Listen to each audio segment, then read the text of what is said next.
à votre écoute. Passion, partage, bonheur. Vous avez la parole pour le meilleur et pour le dire. Merci la vie.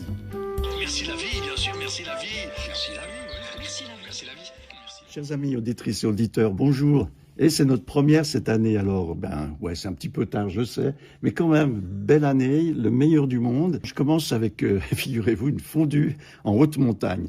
Alors, elle est certainement un peu particulière, cette fondue, parce que la personne qui m'a proposé de venir le voir ou les voir aujourd'hui, c'est quelqu'un qui a toujours quelque chose d'un petit peu, on va dire, original qui accompagne ces thèmes. D'ailleurs, à chaque fois que je ressors de ces pièces de théâtre, puisqu'on parle de théâtre, il me faut un petit moment pour redescendre. Alors cette fois, ça tombe bien, parce qu'effectivement, on va être en altitude. OK ? Mehdi Duman, je suis avec Mehdi, je suis tellement heureux de te revoir. Et puis, je suis content qu'à chaque fois que tu te pointes sur Genève, c'est pas tous les jours, tu me dis, hey, on fait un truc ? Alors voilà, le truc, il commence maintenant. Salut. Salut, ça va bien? Oui, ça fait un moment qu'on ne s'est pas croisés, mais voilà, on est là, ensemble, dans cette salle de répétition à Motatom, Genève. À Motatom, avec deux personnes qui sont là, une qui l'on sait a certainement des choses à nous dire, l'autre certainement tout autant, mais qui n'a pas envie pour le moment. Donc on n'insiste pas maintenant, on verra plus tard. Hein. OK? On se la fait comme ça. Tu me présentes tes amis? Oui, très bien. Alors, c'est Mathieu Ziegler, qui est un des comédiens avec moi sur le plateau dans le spectacle Une fondue dans la neige. Salut. Salut. Et l'autre, il nous dit quand même bonjour. Oui, bonjour. Voilà. Quand même, il en aura placé une. Voilà, et ça, c'est Mathieu Wenger, qui est le super assistant à la mise en scène pour Une fondue dans la neige. OK. Et je crois qu'il y a un autre acteur, mais en ce moment, il est en réparation un peu. Là, il est en stand-by. Hein. Oui, tout à fait, il est en stand-by. Normalement, il nous rejoint demain matin. C'est Laurent Anoni. Quoi qu'il en soit, ici, on est dans une salle de répète. C'est tout noir là autour. Il y a un tas de choses un peu hétéroclites dans tous les coins. Il y a des skis, ça a peut-être à voir avec ce qu'on va faire ou ce qu'on va voir. Il y a un chapeau de paille, ça je pense que c'est peut-être autre chose. Et puis, il y a du blanc par terre, il y a un tas de toiles. Ça a quelque chose à voir avec la montagne ou c'est le fruit du hasard? Le spectacle, ça parle autour de la montagne. Et c'est un éco-collectif.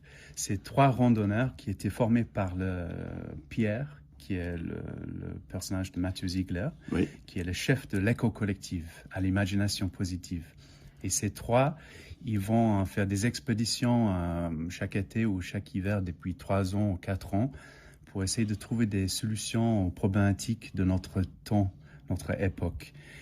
Mais ils trouvent des solutions pas tout à fait après la science, mais à travers la poésie. Et ça veut dire que chaque expédition, il part sur les traces de certains poètes. Et sur cette expédition maintenant, Une fondue dans la neige, ce spectacle à l'Étincelle le 23 janvier, après à l'Oriental, après à Sion. C'est une expédition sur les traces de 2 poètes, William Wordsworth et René Daumal. Alors tous ces liens-là, on va les mettre sur le podcast. Mathieu, ton rôle là, c'est toi qui fais la fondue? Non. Mais ça, si on dit question à la con un peu. Mais bon, ça s'appelle comme ça, c'est fondu à la montagne. J'attends des explications. Non, mais on pourrait dire que tout spectacle, c'est une grande fondue. D'accord. Et puis, à ce moment-là, je la fais un peu. Mais non, à la fin, le moment vraiment où il y a la fondue, c'est pas moi qui l'a fait là, dans l'histoire. Moi, j'incarne le Pierre dont Mehdi a parlé, qui est un peu le porteur du projet de trouver des solutions aux grandes problématiques de notre époque et il emmène ses 2 acolytes dans l'aventure. Il y a des problèmes à notre époque, Mehdi? Oui, il y a plein. Mathieu, il connaît bien aussi. Voilà.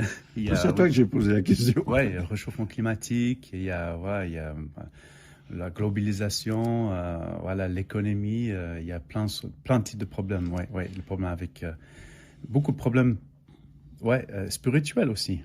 Alors, si c'est spirituel, c'est aussi pour prendre de la hauteur qu'on va à la montagne?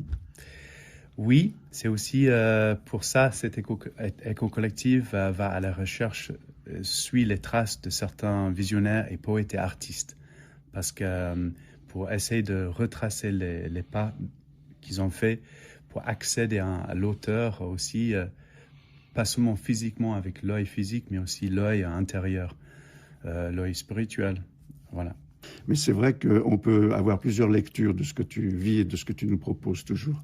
Donc là, il y a un lien entre quelque chose de physique, d'autant plus si on parle de fondu, ouais, et on a quelque chose de plus digeste, j'espère, quelque part. C'est le côté philosophique, voire spirituel.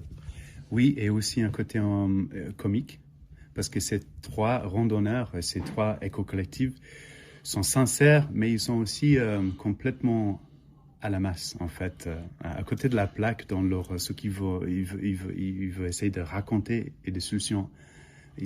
Mais comme un peu nous tous. Bienvenue au club. Voilà. Alors, 2026. tu sais pourquoi l'autre il veut rien dire là alors on a Mathieu qui a pris la parole, mais et lui il est en train. Alors il est comment? Il est assis sur sa chaise, plié un peu voilà, il a sa main droite sur la bouche. Est-ce que ça veut dire que vraiment il a peur de jeter une parole ou il va quand même exprimer quelque chose? Il fait quoi lui dans la troupe alors? Alors, Mathieu Wenger, il est très important dans la troupe. Et, il a l'assistant et l'œil extérieur, parce que je fais la mise en scène avec lui. En tout cas, c'est pas le souffleur dans la pièce. Non. Pour l'instant, non. J'espère pas, non. Mais il a toujours quelque chose de très pertinent et philosophiquement à dire, on peut dire, et très concret aussi. Mais il préfère pas prendre la parole. D'accord, donc il a un silence très bruyant et on le laisse tranquille. Allez, on continue. On est à la montagne, ok? Oui. Il y a donc 3 personnages parce que tu as aussi un rôle. C'est quoi ton rôle? Alors, je suis un chercheur de cristaux, Théodore, voilà, cristallier. Et l'autre personnage que Laurent Anony incarne, c'est un climatologue. Ouais, mais on est tous derrière Pierre, qui est géologue, avec son idée de éco-collectif. Alors, on creuse un peu l'éco-collectif. Oui, l'éco-collectif, c'est vraiment... Ça arrivé comme ça chez moi parce qu'il y a plusieurs années, depuis un bon moment, que je pars en randonnée avec quelqu'un que je connais depuis 20 ans, je crois, Daniel Meyer. C'est un monsieur de 78 ans maintenant et il fait toujours des hautes montagnes et en ski, voilà, en toutes sortes. Il monte à 3000 mètres, à 4000 mètres, il adore ça. C'est un passionné il n'est pas guide montagne, mais c'est un passionné de la montagne. Et du coup, j'avais envie de faire un spectacle qui parle de la montagne. Et après, en écoutant ces discours sur la vie, sur le monde, sur les montagnes, sur la nature, il y avait quelque chose qui m'a frappé que, ah oui, il y a quelque chose là dans une phrase qu'il a dit, le bonheur d'une imagination écologique. Et qui est aussi le titre avec une fondue dans la neige de spectacle. Après, je pensais, peut-être on peut évoluer, développer ça, en fait. Bonheur et écologie, c'est pas très évident en ce moment, hein. Tu auras remarqué comme moi que la maison est en train de brûler et qu'il y en a encore qui se battent pour savoir à qui est l'appartement plutôt que d'arroser la maison pour pas qu'elle brûle trop. C'est quand même incroyable. Oui. C'est juste, surtout le début de 2026, il y a beaucoup, ça a commencé fort. C'est chaud, hein. Ouais. Partout dans le monde entier, ouais. Et du coup, moi, on espère bien avec ce spectacle d'amener un peu de drôlerie, de comédie, et légèreté, et de poésie. Ça ouvre l'esprit des fois, hein. Et d'ouvrir les esprits comme ça, ouais, avec notre spectacle et cet éco-collectif. Donc on est loin de la culpabilité qui fait que finalement, si tu me prends pour un con, je vais certainement pas t'écouter. T'es plutôt là, vous êtes là plutôt pour ouvrir les cœurs, histoire de faire passer un message doucement. Doucement, oui, tout à fait. Et aussi ouvrir l'imagination, le cœur et l'œil de lynx en nous. Et donc il est bon, lui, hein. Ouais, il parle hyper bien de son projet. C'est vrai, hein. Et toi, alors, sans spolier quoi que ce soit, est-ce qu'il y a des choses qui te paraissent importantes, Mathieu, qu'on devrait vraiment mettre en avance, là? Oui, moi je peux que répéter ce qu'il a déjà commencé à dire. Ah bah non. Ouais, enfin je répète, après je vais le dire à ma manière, donc voilà. c'est forcément hyper intéressant aussi, hein.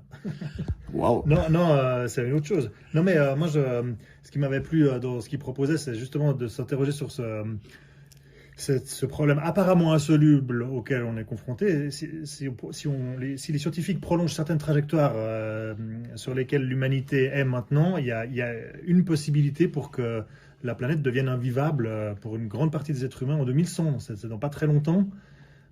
C'est colossal le problème, et puis nos réponses, elles semblent pas être à la mesure de tout ça. Alors l'avenir, il n'est pas écrit, hein.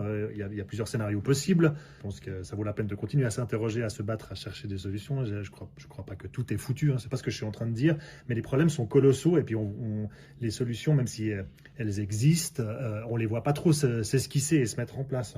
Donc moi, pour moi, c'est un sujet urgent, absolument brûlant pour tous les artistes. Et puis le théâtre, je suis très content qui parle de tout ça et qui s'empare de ces questions-là.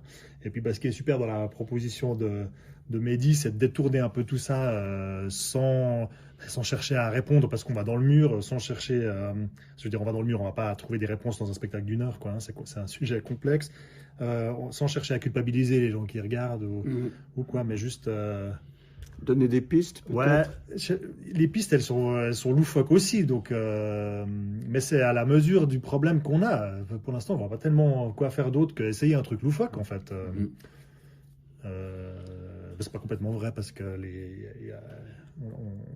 vous avez une éthique là derrière, vous défendez quelque chose. Oui, en tout cas, moi je défends qu'il y a de quoi s'inquiéter sur la situation. Je ne défends pas, par contre, que nous, on fait mieux que tous les autres, hein. On est des citoyens du monde riche qui a créé les problèmes et qui a créé la situation dans laquelle on est. Donc, on ne défend pas qu'on est mieux que les autres et qu'on a tout compris. Mais je crois qu'on veut défendre juste qu'il y a lieu de s'inquiéter, ouais. En tout cas, déjà. Après, c'est ma compréhension du projet de Mehdi. Moi, je suis arrivé dans le projet après les impulsions qui lui ont fait écrire l'histoire et qui lui ont donné envie de je crois que ces impulsions, elles sont arrivées en même temps que lui sur Terre. Hein. C'est pas nouveau chez Mehdi. Ça fait un moment, alors ça date. Là, oui. Alors, l'émission s'appelle Merci la vie. Quand tu entends quelqu'un dire Merci la vie, comment ça résonne en toi, malgré ce dont on parle maintenant?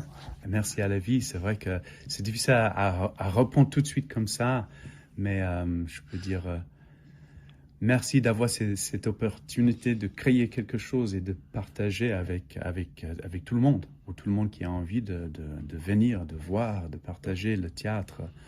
Merci de pouvoir faire le théâtre, aussi de créer une histoire, aussi surtout aujourd'hui dans cette époque. Avec toute cette info, réseaux sociaux, voilà. Et c'est privilégié de faire ça. Ouais. T'as eu le temps de réfléchir? Ouais, mais j'ai pas d'évidence là, j'avoue. C'est vrai qu'il y a une grande histoire. C'est d'avoir des questions. C'est très important d'avoir une question, et la question, comment je peux faire pour améliorer, en fait, pour que ça va mieux. Déjà d'avoir ça comme base, et c'est ça, en fait, l'âme de ce spectacle, peut-être, d'avoir cette question. Et c'est ça le personnage de Pierre aussi, le personnage principal, qu'il vit ça. Il vit ces questions. Et à la fin, peut-être à la fin, il retrouve une sorte d'écho d'une réponse à ces questions au départ. Et avec plein de choses, on est à 4000 mètres, à 2000 mètres. Il y a les glaciers de Rhône qu'on rencontre, il y a le rétrécissement des glaciers, et tout ça, on parle à travers une légèreté avec ces 3 hommes qui est un peu comme nous tous, minuscules et insignifiants, perdus dans l'univers. Alors, il y a un cristallier. C'est qui déjà le cristallier? C'est moi le cristallier. C'est toi, oui, c'est toi le cristallier. Oh, il va me poser des questions, Oui, je vais poser des questions parce que cristallier, c'est déjà un truc que j'aurais aimé faire. Oui.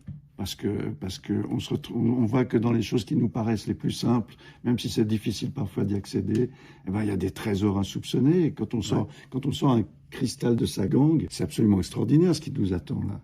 Alors là, je ne sais pas pour vous, mais là, je dirais merci la vie. Alors là, il se gratte derrière l'oreille. Alors, chez certains, c'est un signe que le temps va changer. Chez lui, ça a l'air d'un questionnement qui n'est pas encore résolu. Je ne sais pas si je vais y arriver, si je dois insister, ou si ça va le mettre mal à l'aise. Si je continue à lui demander ce que c'est merci la vie pour lui, tu crois qu'il va me faire la gueule un jour ou ça? Je ne sais pas, mais non, il ne va pas faire la gueule. Non, Mathieu ne fait pas la gueule. Non. Ou alors peut-être que dans quelques temps, il viendra avec un thème pour une nouvelle pièce de théâtre. Ça s'appelle Merci la vie, j'ai compris.